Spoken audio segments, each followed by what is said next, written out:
नमस्कार दोस्तों। ये दूसरा खंड है ये दूसरा खंड है मंकीज पॉ का बंदर का पंजा कहानी जो मैं डिस्कस कर रहा था, जिसे लिखा है डब्ल्यू जैकब्स ने। अब ये हॉरर स्टोरी या भयानक कथा लिखने की शुरुआत थी अंग्रेजी फिक्शन में, इंग्लिश फिक्शन में। और इसके पहले सिर्फ एक आदमी ने बहुत सफलता पाई थी। वो थे American writer Edgar Allan Poe, जिनकी मृत्यु 19वीं सदी के पहले हाफ में ही हो गया। वो फादर माने जाते हैं हॉरर स्टोरी के लगभग, और वो डिटेक्टिव स्टोरी के भी फादर माने जाते हैं, जासूसी कहानियों के भी फादर माने जाते हैं एडगर एलन पो। तो एडगर एलन पो अगर नहीं होते तो अंग्रेजी के आर्थर कॉनन डॉयल भी नहीं होते और शेरलॉक होम्स भी नहीं होता। तो इतने बड़े हॉरर स्टोरी के राइटर थे एडगर एलन पो। और उसी परंपरा में ये अगली कड़ी है W Jacobs, William Weimar Jacobs.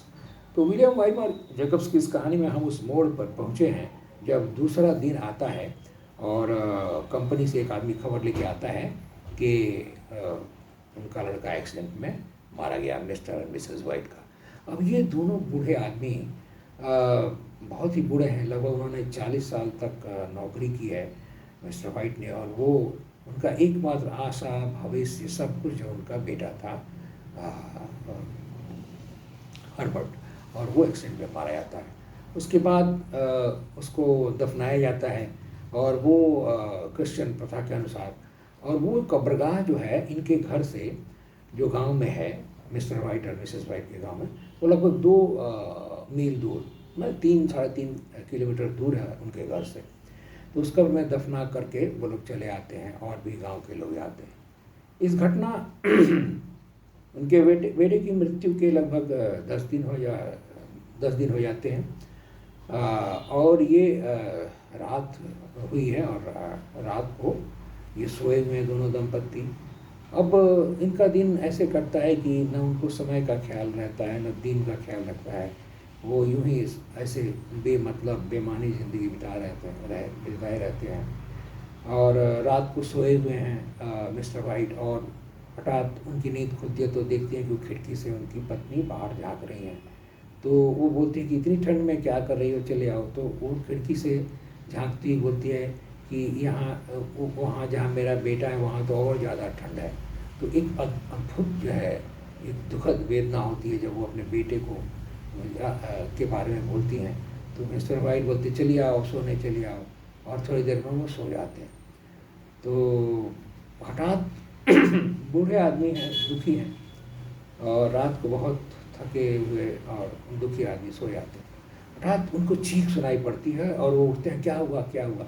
उनकी वाइफ तो दौड़ते हुए वाइफ के पास आते हैं, बोले क्या हुआ, क्या तुम चीखी क्यों। तो बोली कि अरे वो बंदर का पंजा कहाँ है, तुम ढूंढो उसको, तुम ढूंढो नीचे जाके। उनका बेडरूम फर्स्ट फ्लोर पे है, तो तुम ढूंढो। क्यों, तो बोलते क्यों, तो अरे 2 विशेष और हैं, तुम मांगो कि हमारा बेटा वापस चला है।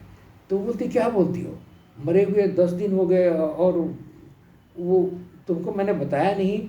वो इतना बुरी तरह जख्मी था कि मैंने उसको सिर्फ उसके शर्ट से पहचाना, उसकी कमीज से पहचाना, तुम कैसे देख पाओगी। बोला नहीं नहीं, मैं उसको, जिसको मैंने पाला पोसा है, उसको मैं कैसे जो है प्यार नहीं कर सकती। वो आएगा तो फिर वैसा ही प्यार होगी, क्योंकि मैं एक माँ हूँ। तुम उसको विश करो। और बहुत ज़्यादा वो जोर देती हैं। तो वो बंदर का पंजा हाथ में लेते हैं और कहते हैं कि मेरा बेटा, हे बंदर के पंजे, मेरा बेटा वापस जिंदा हो जाए। और वो ऊपरी फर्स्ट फ्लोर में मांगते हैं। फिर वो नीचे दौड़ती हुई उनकी वाइफ आती है, और वो भी पीछे दौड़ते आते हैं, और फर्स्ट जहाँ लैंडिंग है वहाँ तक आते हैं। और वो तब तक नीचे दौड़ती हुई चली आती हैं पार्लर में, और वो पार्लर की खिड़की से फिर देखने लगती हैं बगीचे की तरफ इंतजार करने लगती हैं कि बेटा आ जाएगा कब्र से उठ के। और काफ़ी देर इंतजार करने के बाद वो आके बैठ जाती हैं। तब तक नॉक सुनाई देती है।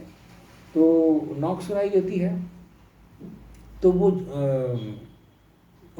दोनों ऊपर ही फर्स्ट फ्लोर पे इंतजार करते हैं। तब तक नीचे तल्ले में नॉक सुनाई देती है। तो मिसेस वाइट दौड़ती हुई लगभग आती हैं, और उनके हस्बैंड मना करते हैं। उनको पता है कि ये दृश्य बहुत भयानक होगा, क्योंकि उसका शरीर जो है पूरा खून से लथपथ है और पूरा शेप बिगड़ चुका है उस डायनेमो के भारी आघात से। तो वो चाहते नहीं है कि उनकी पत्नी उस अवस्था में देखे। उनको विश तो उन्होंने कर दिया, लेकिन उनको डर लग रहा है कि मेरी पत्नी को कुछ ना हो जाए। तो वो आते हैं, लेकिन वो धीरे धीरे आते हैं। तब तक वो दरवाज़ा पर बहुत जोर जोर से पीट रहा है कोई। बहुत जोर की नॉकिंग आवाज़ आ रही है, पार्लर में पूरा गूंज रहा है गुजरी आवाज़। और वो कहती है, वो नज़दीक, तुम आओ दरवाज़ा खोलो, मैं भी खोलती हूँ। तो खोलती है तो वो ऊपर का बोल्ट जो है वो थोड़ी नाटी है, पहुँच नहीं पाती हैं। तो वो चेयर लगाती हैं और बोल्ट को जब तक खोलती हैं तब तक मिस्टर वाइट जो है वो बंदर का पंजा कहीं से उसको फिर मिल जाता है और उनको बुद्धि जगती है कि कुछ करना चाहिए। तो वो कहते हैं कि बंदर के पंजे में चाहता हूँ कि मेरा बेटा फिर से मर जाए। और वो चेयर पे चढ़ के जो ही दरवाज़ा खोल लेती हैं और बाहर देखती हैं तो पूरा अंधेरा छाया हुआ है और उनका बेटा जा चुका है। तो ये भयानक कहानी जो है 1902 में डब्ल्यू जैकब्स ने लिखी। अब आप देखिए कि इस कहानी में बहुत महत्वपूर्ण है कि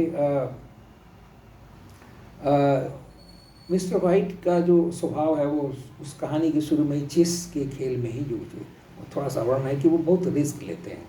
उन्होंने अपने खुद के राजा को एक्सपोज किया और उनके बेटे ने उनको सार मात दी। यानी जब उन्होंने बंदर का पंजा पाया तो उनको ये विश नहीं करना चाहिए था, क्योंकि उनके मित्र ने उनको वार्निंग दी थी कि कुछ भी करोगे तो वो जो है विचित्र ढंग से पूरा होगा और उससे किसी का भला नहीं हुआ। जब इसके पहले वाले पोजेसर ने मृत्यु मांगी थी, इसका मतलब बंदर का पंजा वो जो है वो डेंजरस है, तो उनको ये नहीं करना चाहिए था। उनके मित्र ने कहा था कि इसको आग में जला दो, क्योंकि ये ठीक चीज़ नहीं है। तो ये गलती उन्होंने की कि उसे मांगा 200 पाउंड और जो भरपाई मिली वो 200 पाउंड ही था।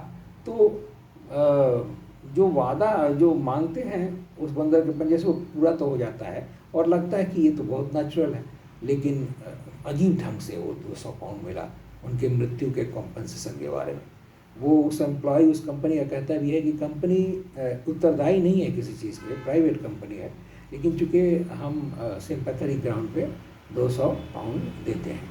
तो 200 पाउंड भी मिल जाता है पहला विश। दूसरा विश वो जिंदा भी हो जाता है बंदर के पंजे से जब मांगते हैं तो, और जिंदा हो जाता है। आके लड़का और डेड बॉडी आती है, वो जीवित हो जाता है और वो आके नॉक करता है अपने घर के दरवाजे पे और इस दरवाज़ा खुलने के पहले अपनी पत्नी के मानसिक अवस्था बिगड़ जाए या हार्ट अटैक हो जाए ये सोच करके वो तीसरा विश भी दरवाज़ा खुलने के पहले मांगते हैं कि फिर से उनका बेटा मर जाए, क्योंकि उनकी पत्नी पर जो बीतेगी वो उसका कल्पना भी कोई नहीं कर सकता। इसलिए वो तीसरा विश मांगते हैं कि उनका बेटा मर जाए, तो फिर से मर जाए। वो वापस चला जाता है। तो जो समय होता है वो देखती हैं इतने घंटों तक, तो वो बोलती हैं कि मैं 2 घंटे से इंतज़ार करती रही है तो मुझे ख्याल ही नहीं आया। ऐसी ऐसी बातें हैं कहानी के मध्य में कि ये जो कब्रगाह है वो तो 3 किलोमीटर दूर है यहाँ से, तो मेरे बेटे को आने में समय लगेगा, इसीलिए इतनी देर बाहर नॉक हुआ।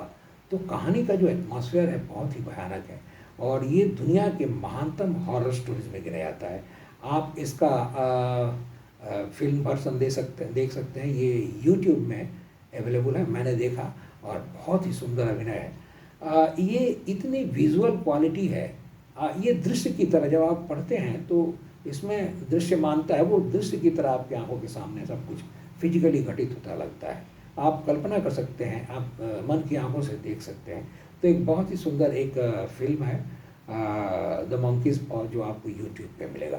तो नमस्कार दोस्तों, इस महान हॉरर स्टोरीज के लेखक W Jacob, William Weimar Jacob को नमस्कार, जो कि एडगर एलन पो की परंपरा के राइटर थे। और इसके साथ मैं आपसे विदा लेता हूँ। धन्यवाद, नमस्कार। कृपया इसे फेसबुक में पहले देखें और मेरे YouTube channel professor Nripendra Narayan Singh, that is PROF, prof लिखिए, PROF Nripendra, NRIPENDRA, NRIPENDRA, Nripendra Narayan, NARAYAN Singh. या और मेरा एक दूसरा यूट्यूब चैनल है नृपेंद्र नारायण सिंह, ये दूसरे में चला जाएगा जो मैंने नहीं बनाया, किसी हैक वाले करने ने हैक करने वाले ने बनाया। तो बहुत संभव है कि मेरे दूसरे चैनल पे ये मिलेगा जिसका नाम है सिर्फ और सिर्फ नृपेंद्र नारायण सिंह। तो इस यूट्यूब चैनल को भी देखें, लेकिन पहले मैं इसे फेसबुक पे डालूँगा। तो NRIPENDRANARAYANSINGH ये टाइप करके आप यूट्यूब पर देख सकते हैं। धन्यवाद। 5 अक्टूबर को 2024 को एक बार आपसे फिर विदा लेता हूँ, और ऐसे ही किसी बहुत ही इंटरेस्टिंग वीडियो के साथ जो किसी भी क्षेत्र से हो सकता है, साहित्य, संस्कृति, खेल, फिल्मी जगत, गीत, संगीत, स्पोर्ट्स, कई चीज़ों से में मेरा पैसन है। और करंट न्यूज़ भी हो सकता है, नेशनल इंटरनेशनल इम्पोर्टेंस का न्यूज़ भी हो सकता है, मेरा खुद का गीत हो सकता है, मेरा खुद का तबला वादन हो सकता है, मैं खुद भी गाता हूँ, तबला भी बजाता हूँ, फिल्में बहुत देखता हूँ, फिक्सन बहुत पढ़ता हूँ, ऑटोबायोग्राफी पढ़ता हूँ, हिस्ट्री पढ़ता हूँ, तो कुछ भी हो सकता है। I am one of the most diverse content creators on YouTube in India right now. So hope you are happy with my epithet that I am creating very diverse content for Facebook and YouTube. तो कृपया मुझे Facebook पे follow करें, please please please follow me on my Facebook page, and please subscribe my YouTube channel, which are 2 in number. Thank you everybody. नमस्कार।